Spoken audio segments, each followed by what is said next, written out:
Hello guys, this is Mike Zaloznyy from Las Vegas Desert Rat chess team.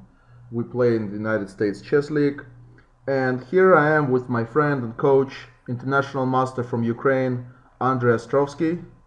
Hey fellas.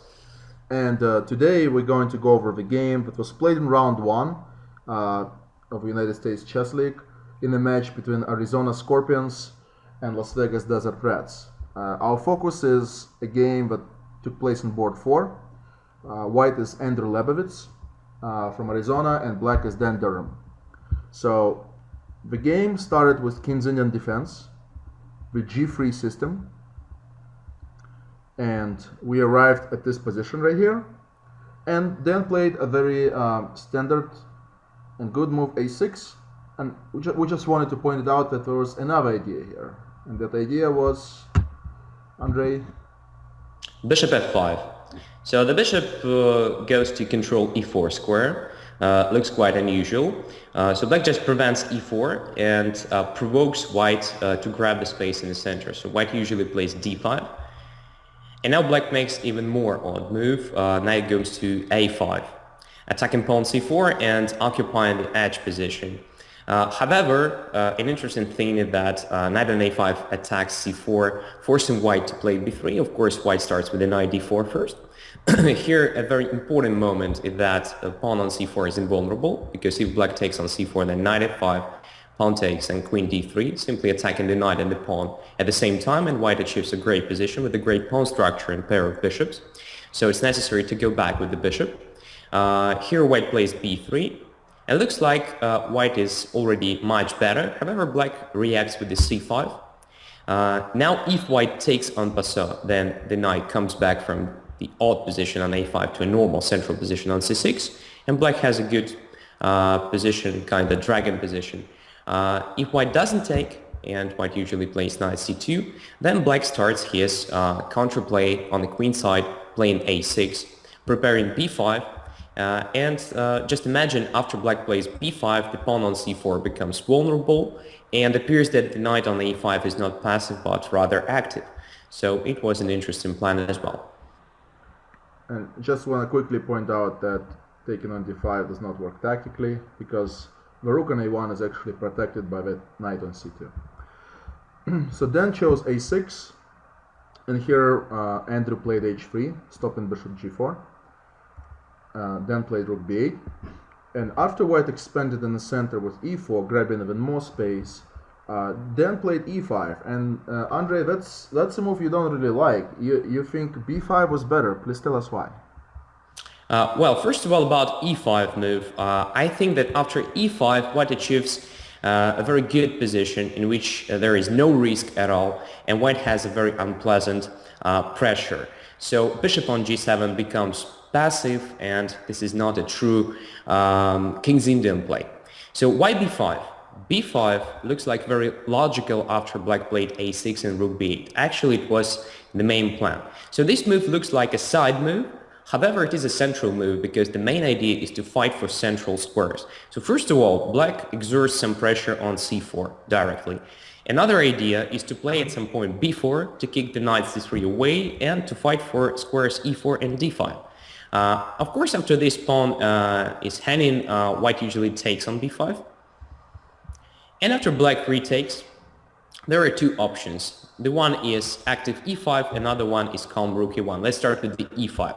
So this move looks aggressive. However, it doesn't give white much because the knight simply goes back to e8. Now, as we can see, e5 pawn is hanging. So white usually continues with the active e6. Okay, we just take this pawn, and after some complications, black achieves a normal position. So for example, here, knight goes to e5, then takes on d5. Looks really risky. However, as you can see, on each move, black has a counterattack.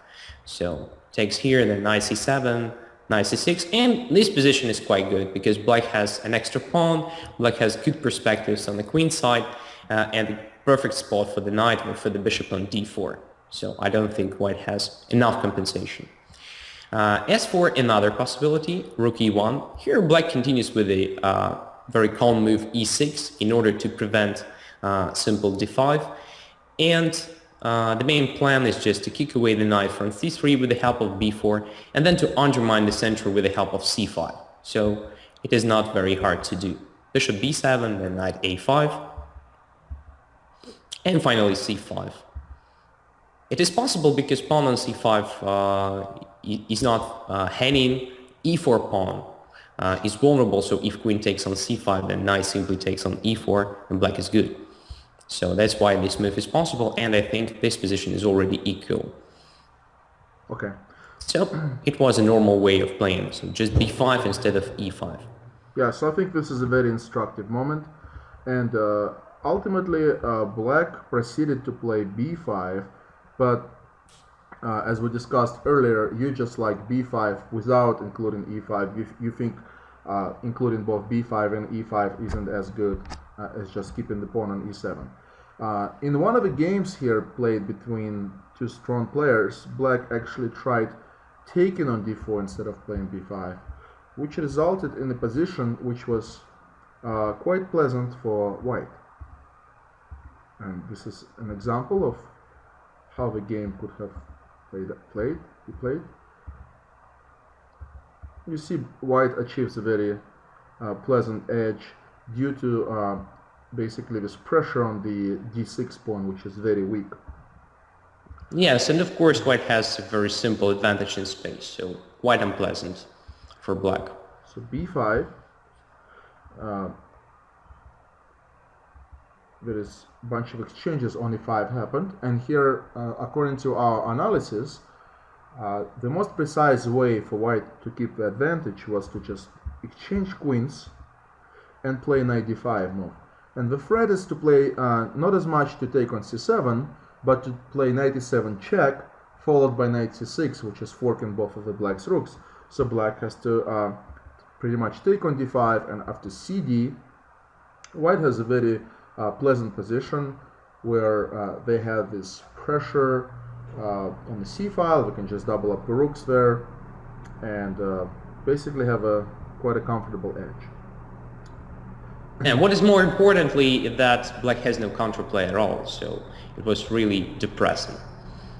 So queen c2 is not the most precise move, and here in the game Dan played bishop e6, and we actually think just taking that pawn on c4 is a very good try. Yes, it looks very counterintuitive because it breaks black's pawn structure. They have 3 pawn islands in the queen side now, but I think it would be difficult and time-consuming for white to get the pawn back. And while white is doing that, black actually has time to coordinate all the pieces and get a decent play. So we believe position stays approximately equal. So bishop e6 was played, and here knight d5, and once again, right, so black would have taken on c4. Of course, taking on c4 was the best move, because c6 just, a blunder, kind of blunder. So after taking on c4, I can't see real problems for black, because, okay, black has a damaged pawn structure on the queen side. However, I think that black has a sufficient counterplay due to the open b file. We can see that it is not that simple for white to regain the pawn quickly. So b2 is hanging. We have different ideas connected with simplifying a position just taking on d5, because before taking on d5 was quite dubious because white took with the pawn c4. Here we can see that c4 pawn is absent, so taking on d5 looks just great. For example, after rook d1, we can take even with the bishop. And then, after e4 takes on d5, we can see that black has great perspectives of activating the bishop g7. And additionally, black has this very cool, I think, maneuver. So knight goes through e8 to d6 just to protect c4 pawn. And then black comes up with the play against b2 pawn. So it looks like a normal playing position. Yeah, this is like a classic Nimzovich blockading maneuver of a knight. Put the knight in front of the pawn, neutralize the passed pawn, neutralize the g2 bishop, so black's play is quite comfortable here. But after c6, white gets a large advantage on the dark squares, and additionally, after knight b4 move, white is threatening to win both a6 and c6 pawns. So in the game, black black chose to give up the a6 pawn. The other line we analyzed here was queen c8, and for example, the game could have gone like this: cb, cb, take, bishop takes on c8 in order to protect the a6 pawn, but now white plays knight c6, forking the rook on b8 and the pawn on e5, and that results in a very pleasant position for white. We analyzed here a bit, and there is some pretty interesting tactical shots here, and you see in the resulting position white is up on exchange for a pawn, and basically the game here goes for two results, with white having very good winning chances. So after rook c8, white won a pawn on a6,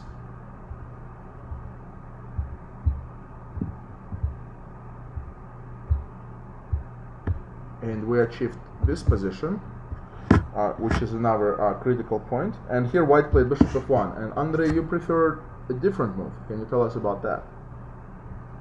Yes, I think bishop f1 is just a tricky move, but the main plan for white is to arrange a passed pawn on the queen side, so I don't understand why not to make it just immediately. So a4, I think, the most promising continuation. For example, black takes, because there is nothing better. Rook takes a4, queen goes away, and rook a5. Just controlling everything, as you can see, protecting the bishop on c5, so bishop f8 is no longer dangerous. Preparing kind of rook d6 move at some point, not immediately, because immediate rook d6 leads to queen takes d6, and queen on c2 is hanging. Also, there is a plan connected with queen a4, again at some point, not immediately, because queen takes, rook takes, and bishop b3 attacking both rooks. I think rook a1 will be the next move. I mean, the rook from d1 to a1, simply controlling everything. So, for example, if black tries to fight for the a file, trying rook a8 here, it is a good moment for white to play rook d6. So after rook d6, there is no longer queen d6 possibility, and if queen goes away somewhere, I don't know where actually, maybe c7, maybe b7, but doesn't really matter because we have queen a4 next move. So again, white seizes the great control over position and controls everything, and about pushing pawn further and further. So it was very logical continuation, after which white could achieve a very comfortable advantage, I think. In the game, white played bishop f1 instead. So queen goes to b7, a4, takes, takes, and after bishop f8, white tried this bishop a6. So it was actually white's main idea to win an exchange here, but it appeared that black has some practical chances after rook takes c5. And many thanks to Danny that he played exactly this way, because he managed to make position less understood on the board, achieved some cool practical chances, and finally managed to end this game in a draw. Yeah, so here white could have played rook c1 instead of winning an exchange, actually forcing this sequence, for example. And here white is still up a pawn, just push a pawn forward, force black to play rook c7, and now yes, I mean black has drawing chances due to opposite color bishops, but it's still a very pleasant position to play for white because of the passivity of c7 rook. White will probably bring the king to support the pawn and just probably try to create a second weakness on the king side, try to use the principle of two weaknesses to win the game. Yes, and you should never forget that when we have opposing colored bishops, but we have still rooks on the board, it is rather complicated. Even we have a materially balanced position, sometimes if one of the sides has a good activity, he could win. So here, when white has even a material advantage and still the rook on the board, and this rook is much more active than the rook on c7 permanently, white has great winning chances.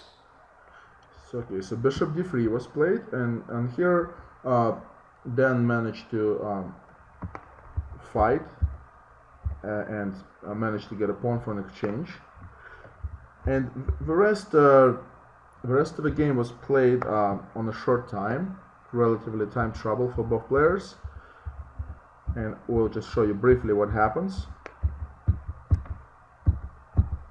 Dan managed to trade all the pawns. Notice also that what could become useful is the fact that we have that corner on h8 where the bishop and a pawn together are not able to promote that pawn. And here finally white decided to sacrifice an exchange back, and the position became the dead draw. Neither side can make any progress. So let's summarize this game, Andrey, if you can, just a couple of words. Okay, I think that the most important part was exactly in the opening stage when Danny came up with the e5, b5 simultaneously. So my thought is that those plans, I mean e5 and b5, exist separately, but I think that they hardly ever coexist. So I think this is the main point of this game. And another interesting thing is that Danny had a great fighting spirit, so even facing those problems, a very bad position, he just kept fighting and managed to make a draw, helping his team. So that was great. Thanks, Danny. Okay.